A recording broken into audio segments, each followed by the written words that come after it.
श्री स्वामी समर्थ. नमस्कार मित्रांनो आणि मैत्रिणींनो. आपण आजच्या व्हिडिओत बघणार आहोत की देवाऱ्यात अन्नपूर्णा देवीची मूर्ती ठेवल्याने काय होते आणि ती मूर्ती देवाऱ्यात ठेवायची की अजून कुठे ते बघूयात. तुमच्या घरात देवघर आहे का आणि त्या देवघरात अन्नपूर्णा देवीची मूर्ती आहे का? जर आहे आणि ती मूर्ती तुम्ही तांदळात ठेवली असेल तर सावध व्हा, कारण तुमच्या घरात काहीतरी मोठा बदल घडत आहे. हो, आज आपण अशाच एका रहस्यमय बदलावरती बोलणार आहोत, जे अनेकांना माहीत नाही पण कोणी सांगतही नाही. त्यामुळे व्हिडिओ हा शेवटपर्यंत पहा. चॅनलवरती नवीन असाल तर चॅनलला सबस्क्राईब करा आणि तसेच माहितीपूर्ण नवनवीन व्हिडिओ पाहण्यासाठी बेल आयकॉनलाही प्रेस करा, म्हणजे जेव्हा कधी मी नवीन व्हिडिओ अपलोड करेल त्याच नोटिफिकेशन सर्वात अगोदर तुम्हाला पडेल आणि तुम्ही एक पण व्हिडिओ मिस करणार नाही. त्याचबरोबर कमेंटमध्ये जय अन्नपूर्णा देवी लिहायला अजिबात विसरू नका, जेणेकरून अन्नपूर्णा देवीची तुमच्या कुटुंबावर, मुलांवर भरभरून अशी कृपा होईल. देवघर आणि देवघरातील मूर्ती आणि विशेषतः अन्नपूर्णा देवीचं महत्त्व. आपल्या भारतीय संस्कृतीत देवघराला खूप मोठं स्थान दिलं आहे. घरात देवघर असणे म्हणजे त्या घरात सकारात्मक ऊर्जा असणे. पण देवघर कसं असावं, मूर्ती कशा ठेवाव्यात आणि अन्नपूर्णा देवीची मूर्ती कशी असावी, ती कुठे ठेवावी, कशात ठेवावी याबद्दल संपूर्ण माहिती आपल्या शास्त्रांमध्ये आपल्याला सांगितली जाते. देवघर म्हणजे फक्त पूजा करण्याची जागा नाही, ते आपल्या घरात आध्यात्मिक केंद्र असतं. ज्या घरात देवघर व्यवस्थितपणे असतं त्या घरात शांतता, समाधान, सुख, समृद्धी नक्की येते. देवघर हे नेहमी स्वच्छ, शांत आणि सकारात्मक जागेत असावं. त्यामध्ये अनावश्यक वस्तू ठेवू नये. देवघरात दिवा, अगरबत्ती, घंटा आणि स्वच्छता याला खूप महत्त्व आहे. देवघरात मूर्ती ठेवताना काही गोष्टी खूप महत्त्वाच्या असतात, ज्यामध्ये मूर्ती नेहमी स्वच्छ आणि त्याचबरोबर त्या तुटलेल्या नसाव्यात. खूप मोठ्या मूर्ती ठेवू नयेत. देवघरात खूप जास्त मूर्ती ठेवू नयेत. मूर्तीची दिशा योग्य असावी. मूर्ती ठेवताना मनात श्रद्धा आणि भाव असणं सर्वात महत्त्वाचं आहे. अन्नपूर्णा देवी म्हणजेच अन्नाची देवी. ज्या घरात अन्नपूर्णा देवीची कृपा असते त्या घरात कधीही अन्नाची कमतरता भासत नाही. असं मानलं जातं, अन्नपूर्णा देवी ही माता लक्ष्मीचंच एक रूप आहे. ज्या घरात अन्नाचा आदर केला जातो त्या घरात देवी स्वतः वास करते.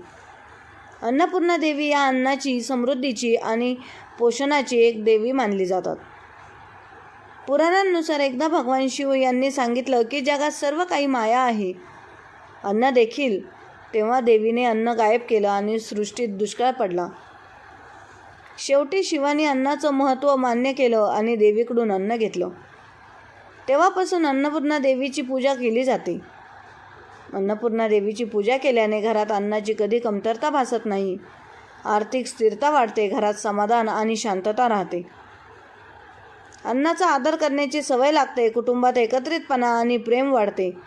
साध्या शब्दांत सांगायचं तर जिथे अन्नाचा सन्मान होतो तिथे देवी स्वतः वास करत असते. अन्नपूर्णा देवीची पूजा करण्यासाठी काही खास दिवस असतात, तर त्यामध्ये दररोज सकाळी किंवा संध्याकाळी सोप्या पद्धतीने, त्याचबरोबर पौर्णिमा, नवरात्र, मात्र दिवाळीच्या काळात स्वयंपाक सुरू करण्यापूर्वी अशा छोट्या दिवसांमध्ये देखील तुम्ही पूजा जी आहे तर ती करू शकता. दररोज थोड्याशा भावनेने केली तर पूजा ती देवी स्वीकारत असते. अन्नपूर्णा देवीची पूजा कशी करावी? देवघर स्वच्छ ठेवा. देवीची मूर्ती किंवा फोटो ठेवा. एका भांड्यामध्ये देवीच्या मूर्तीला अभिषेक घाला. दिवा, अगरबत्ती लावा. देवीला फुलं अर्पण करा. त्याचबरोबर हळद लावा. नैवेद्य अर्पण मनापासून प्रार्थना करा. हे अन्नपूर्णा माता, आमच्या घरात कधीही अन्नाची कमतरता होऊ देऊ नको. आम्हाला अन्नाचा आदर करण्याची बुद्धी द्या, अशी आपल्याला प्रार्थना करायची असते. अन्न कधीही वाया घालू नका. जेवण आधी देवाला ठेवा. आठवा. शक्य असेल तर गरजूंना अन्न द्या. त्याचबरोबर पूजा करतानाही काही चुका टाळायच्या असतात. त्यामध्ये खराब किंवा जुने जे तांदूळ आहेत तर ते वापरू नका. देवघर अस्वच्छ असणे, अन्नाचा अपमान करणे, नैवेद्य दाखवून नंतर फेकून देणे या सर्व गोष्टी टाळा. अन्नपूर्णा देवीची पूजा म्हणजे फक्त विधी नाही, ती अन्नाचा आदर, कृतज्ञता आणि समाधान शिकवते. ज्या घरात अन्नाचा सन्मान होतो तिथे कधीही दारिद्र्य येत नाही. आता तुम्ही ऐकलंच असेल की अन्नपूर्णा देवीची मूर्ती तांदळात ठेवली जाते, पण का? तांदूळ म्हणजे अन्नाचं प्रतीक आणि अन्नपूर्णा देवी म्हणजे अन्नाची अधिष्ठात्री. जेव्हा आपण देवीची मूर्ती तांदळात ठेवतो तेव्हा आपण देवीला अन्नाचं स्थान देतो. हे एक अत्यंत पवित्र आणि प्रभावी उपाय मानला जातो.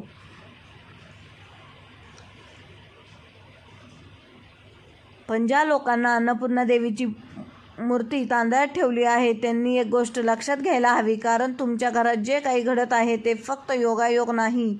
जर तुम्ही हा उपाय योग्य पद्धतीने केला असेल तर तुम्हाला काही बदल जाणवू शकतात. घरात अन्न कधी कमी पडत नाही, आर्थिक स्थिती सुधारते, घरात शांतता वाढते, वाद कमी होतात, मनात समाधान येते. हे सगळं अन्नपूर्णा देवीच्या कृपेने घडते.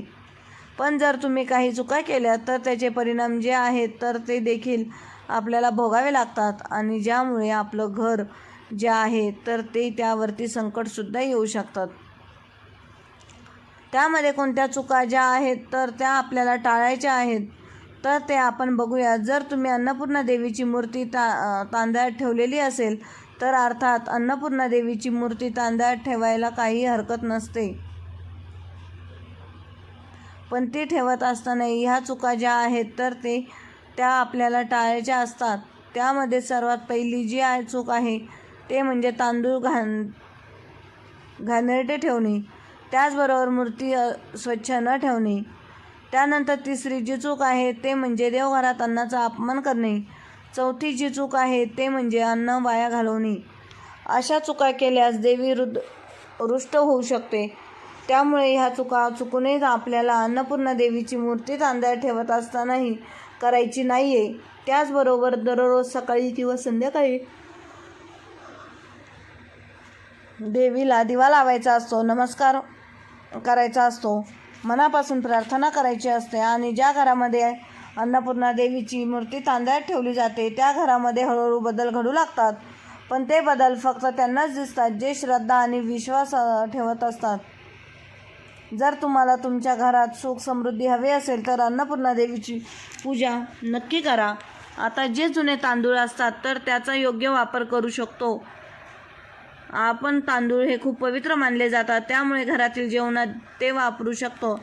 पण नॉनव्हेजच्या पदार्थांमध्ये ते अजिबात वापरायचे नाही. त्यानंतर ते पक्ष्यांना घालू शकतात, झाडांच्या मुळाशी टाकू शकतात. काय करायचं नाही तर कचऱ्यात टाकू नये, पायाखालची तुडवू नयेत, कारण ते देवीसमोर ठेवलेले प्रसाद स्वरूप अन्न असतं. तांदळात मूर्ती ठेवल्याने काही वाईट परिणाम होतात का? तर अजिबात नाही. योग्य पद्धतीने आणि श्रद्धेने केल्यास सकारात्मक परिणाम आपल्याला दिसत असतात. तांदूळ जर खराब झाले, किडलेले दिसते तर ते लवकरात लवकर आपल्याला बदलायचे असतात. आता हे तांदूळ जे आहेत तर ते कधी बदलायचे आहेत तर ते कोणत्याही गुरुवारी पौर्णिमेला किंवा कोणत्याही मंगळवारी तुम्ही हे तांदूळ जे आहेत तर ते बदलू शकता. अन्नपूर्णा देवीची मूर्ती जी आहे तर ती स्थिर राहील अशा पद्धतीने आपल्याला त्या तांदळामध्ये ठेवायचे असते. बघा, एक स्वच्छ धातूचं किंवा मातीचं भांडं घ्या, त्यात नवीन स्वच्छ तुटलेला नसलेला तांदूळ भरा, त्या तांदळावर हलकासा हळदीकुंकू लावा.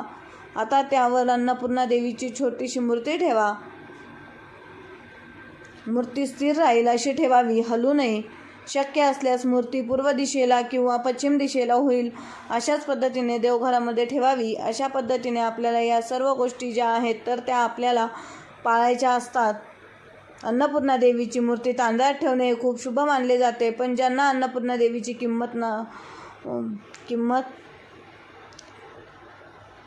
तांदळात ठेवायची नाही मग त्यांनी कोणत्या धान्यामध्ये ठेवावी. त्याऐवजी तुम्ही गावामध्ये सुद्धा अन्नपूर्णा देवीची मूर्ती जी आहे तर ती ठेवू शकतात.